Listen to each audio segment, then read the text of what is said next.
আসসালামু আলাইকুম, সবাই কেমন আছেন? আলহামদুলিল্লাহ আমি ভালো আছি। আজকে একটি ভিন্ন ধরনের নতুন ব্লগ নিয়ে চলে আসলাম।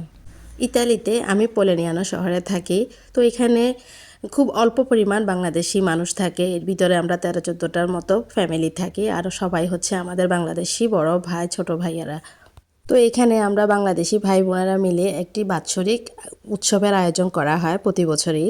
তো এইবারও সেম একইভাবে সোশ্যাল ওয়েলফেয়ারের পক্ষ থেকে পিকনিকের একটি আয়োজন করা হয়। তো সবাই মিলে আমরা এখন বনভোজনে রওনা দিয়ে দিলাম। তো আমাদের যাত্রা শুরুতে কোরআন তেলাওয়াত দিয়ে যাত্রা শুরু হয়। আর আমরা পিকনিকের জন্য সালের্নো শহরটি নির্ধারণ করি। ওখানে একটি ওয়াসে কাসেত্তে কাপেল্লি ডি বেনিরে নামক একটি জলপ্রপাত আছে, যেটা আমরা সবাই মিলে দেখতে যাব। আর দেখতে হলে আপনারাও আমার পাশে থাকুন। আর আমরা যে বাসটিতে যাচ্ছিলাম, বাসটা ছিল দোতলা বাস। নিচতলায় আমরা সব ফ্যামিলিরা বাচ্চা কাচ্চা নিয়েছিলাম, আর দোতলায় সব পুরুষরা ছিল, বড় ভাইয়ারা, ছোট ভাইয়ারা আর আমাদের ছেলেরা। প্রবাস জীবনটা আসলে সত্যিই খুব কঠিন জীবন। যে ফ্যামিলিরা থাকে তারাও বাচ্চা কাচ্চা ফ্যামিলি নিয়ে অনেক ব্যস্তময় সময় কাটায়। সব সময় দেশে যাওয়ার সময় মিলে না বা নানান রকম ব্যস্ততা থাকে।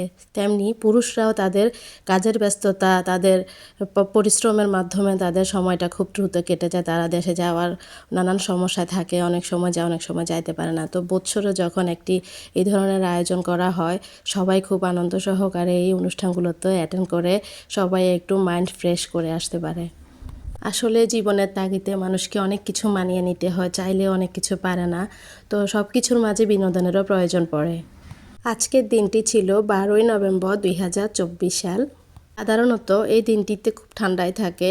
তো আলহামদুলিল্লাহ আজকের দিনটি শুরুতে মাশাআল্লাহ অনেক রোদ ছিল, ওয়েদারটা খুবই চমৎকার ছিল। আমাদের বাস চলতেছে নদীর, আমাদের রোডের পাশে ছিল সমুদ্র, সমুদ্রের পাশে বিভিন্ন জমি। ওই জমিগুলোতে অলিভ অয়েল চাষ হয়, আঙুর ফল হয়, কমলা চাষ হয়, বিভিন্ন ধরনের ফ্রুটসগুলোই বেশি চাষ করা হয়। বাস যখন আঁকাবাঁকা পথে যাচ্ছিল, দেখে মনে হচ্ছে আমরা বাংলাদেশে আছি। আমাদের দেশে পাহাড়ি এলাকাগুলোর মতোই মনে হচ্ছিল। খুবই ভালো লাগতেছে। গাড়ি একবার পাহাড়ের উপরে উঠতেছে, আবার পাহাড়ের নিচের দিকে নামতেছে। আঁকাবাঁকা পথ, মনে হচ্ছে যেন সবুজে শ্যামলে ভরা আমার দেশ। সমুদ্র দেখতে দেখতে আমরা পাহাড়ে চলে আসলাম। খুব বেশি আনন্দ পাচ্ছিল বাচ্চাগুলো, তারা একদম সামনে দিয়ে বসতেছে আর সব কিছু খুব সুন্দরভাবে উপভোগ করতেছে। বাসের মধ্যে সবাই খুব এনজয় করতেছিলেন। বাসের ভিতরে সাংস্কৃতিক প্রোগ্রাম চলতেছিল, কবিতা আবৃত্তি, গান, যে যা পারে গল্প বলা, তারপর সূরা বলা, নাত বলা, যে যা পারে সব কিছুতে অংশগ্রহণ করছিলেন। আমরা খুব এনজয় করছিলাম। আমি ওই সাউন্ডটা দিতে পারলাম না। এই সাংস্কৃতিক প্রোগ্রামের কারণে আমাদের জার্নিটা হয়ে উঠেছে অনেক শান্তিময় ও মধুর ও আনন্দের। প্রায় 5 ঘন্টা সময় লেগেছে আমাদের ওখানে গিয়ে পৌঁছাতে। তো এই 5 ঘন্টা কীভাবে যে কেটে গেছে আমরা টেরই পাইনি, কারণ আমাদের এই গান, নাচ আর এই উৎসবের আয়োজনের কারণে। আর এখানে বাচ্চারাই সবচাইতে বেশি আনন্দ করেছে, আর তাদের আনন্দ দেখে আমরাও অনেক আনন্দিত হয়েছি। আর এখানে 3 ক্যাটাগরিতে সবাইকে ফার্স্ট, সেকেন্ড, থার্ড করে নির্ধারণ করে পুরস্কার বিতরণ করা হয়েছে। অবশেষে আমরা 5-6 ঘন্টা জার্নি করে আমাদের গন্তব্যস্থলে এসে পৌঁছালাম। ধীরে ধীরে সব ভাই বোনেরা, আপুরা, ভাবিরা বাস থেকে নেমে পড়লেন। বাচ্চারা তো গার্ডিয়ানের অপেক্ষা করতেছে না, তার আগে নেমে পড়েছে। নামার সাথে সাথে সবাই একটু শক খেলো। অনেক বেশি বাতাস, ঠান্ডা ছিল। আমরা বাসের মধ্যে সেটা টেরই পাইনি। তো ওয়েদার হঠাৎ করে এত ঠান্ডা দেখে আমরা একটু চিন্তিত হয়ে পড়েছিলাম বাচ্চাদের জন্য। ওয়েদারটা দেখতে খুবই চমৎকার লাগছে। বাইরে রোদ ছিল, কিন্তু রোদের কোনো তাপ ছিল না, অসম্ভব বাতাস এবং ঠান্ডা ছিল। তো আমরা সবাই মিলে সালের্নো সেই জলপ্রপাত দেখার জন্য অস্থির হয়ে গেছি। সবাই আমরা চলে যাচ্ছি নিচের দিকে ঝর্ণাটি দেখার জন্য।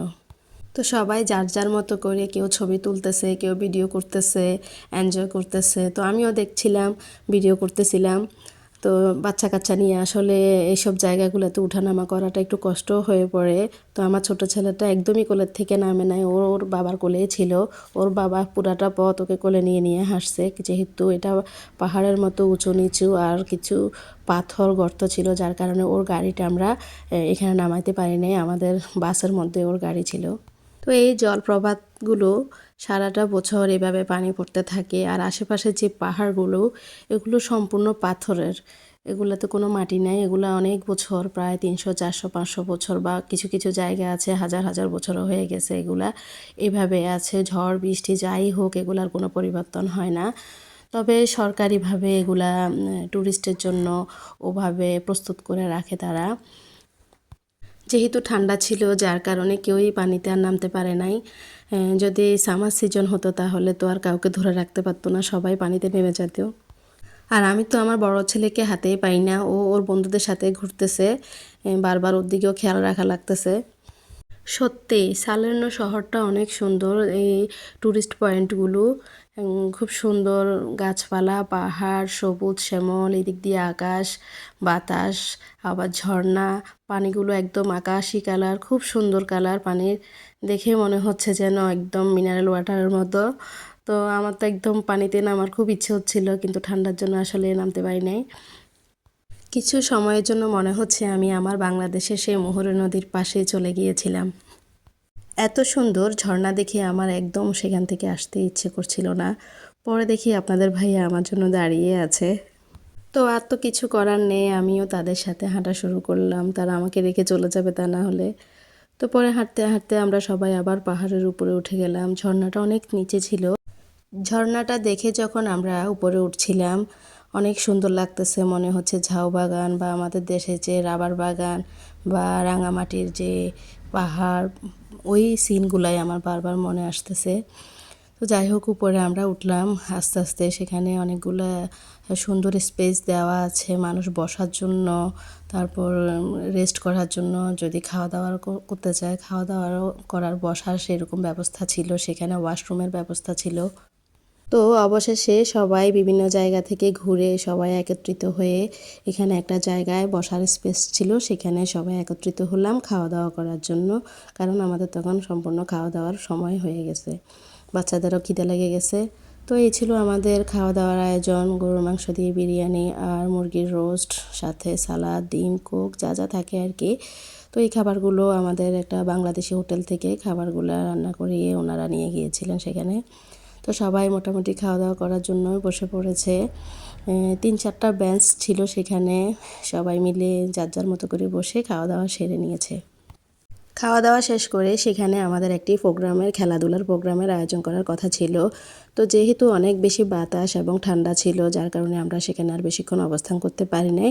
আমরা সবাই গাড়িতে উঠে গিয়েছি এবং বাকি প্রোগ্রামগুলো আমরা গাড়িতেই করেছি।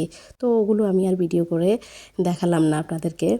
তো এরপর আমরা যে বাকি সময়টা ছিল, মাতেরা নামক একটি শহরে মাতেরা চার্চের একটি প্লেস আছে যেটা ট্যুরিস্টরা দেখতে যায়।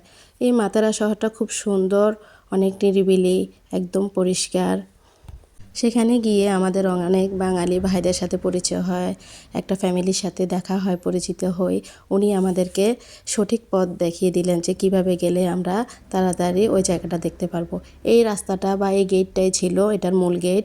এদিক দিয়ে গেলে এখানে ডোম নামক একটি তাদের ধর্মীয় উপাসনালয় আছে। এটাই হচ্ছে এটার মেইন জায়গা। এখান থেকে সরাসরি ওই জায়গাটা সম্পূর্ণ সুন্দরভাবে দেখা যায়। এই বিল্ডিংগুলা অনেক বছর আগের, প্রায় 1000, 2000, 3000 এরকম অনেক বছর আগের, আমি নির্দিষ্ট সময়টা বলতে পারছি না। তো অনেকে কিন্তু এখানে নিচেও নেমে গেছে দেখার জন্য। এটা অনেক নিচু, প্রায় 20-30 তলা উপর থেকে আমরা দেখছিলাম। তো যা আমাদের সাথে যারা আসছিলেন তারা অনেকে নিচেও গিয়েছেন, তারা আবার উপরে উঠতে গিয়ে অনেক কষ্ট হয়েছে। যাই হোক, আমরা উপর থেকে দেখেছিলাম, যেহেতু সময়ও কম, আমাদের আবার বাসে উঠতে হবে। তখনই অলরেডি প্রায় 9টা বেজে গেছে রাতের। তো এরপর আমরা এখানে কিছুক্ষণ ঘোরাঘুরি করলাম, ছবি উঠালাম সবাই মিলে। আর আমাদের সাথে কয়েকজন ভাবি ছিলেন, ওখানকার একজন ফ্যামিলির সাথে পরিচয় উনি ছিলেন, ওনাদের সাথেও কিছু ছবি উঠালাম এখানে।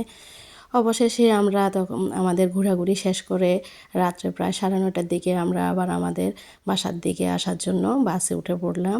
তো এই ছিল আজকে সারাদিনের ঘোরাঘুরি, আপনাদের সাথেও শেয়ার করলাম। তো কেমন হলো আমার এই আজকের ব্লগ আপনারা জানাবেন। ওকে, সবাই ভালো থাকবেন, আল্লাহ হাফেজ।